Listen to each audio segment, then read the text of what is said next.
The Khmeran threat began in Russia. The origin of the virus is unknown, but its effects were devastating and swift.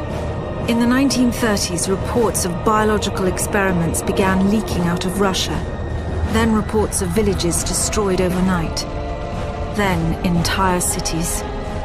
We feared the Russians had developed a weapon of unparalleled power.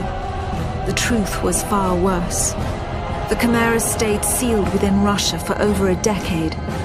Then, in 1949, they launched an attack that overwhelmed all of Europe in a matter of weeks. For several months we thought England was safe.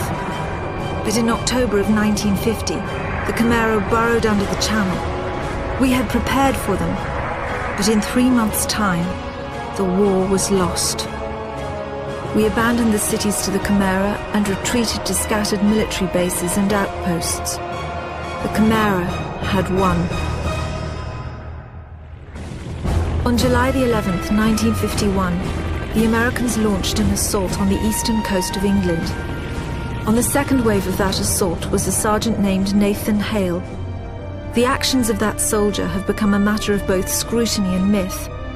What follows are the known events of his life from July 11th to July the 14th, the day he was last seen.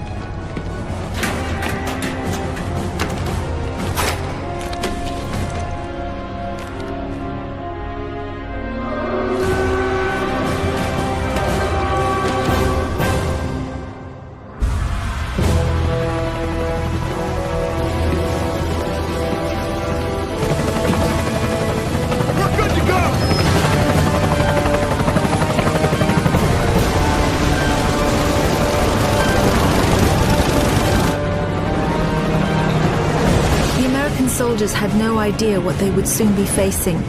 The US government had sealed its borders in 1950. Radio waves and newspapers became state property. Only the highest levels of their government knew the truth. The operation was an exchange. The Americans were bringing supplies and tanks into York.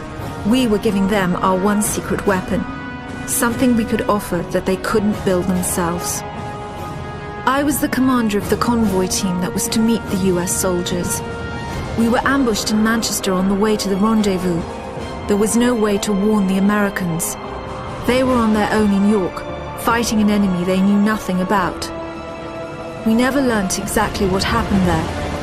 All we know is that Nathan Hale was the sole survivor.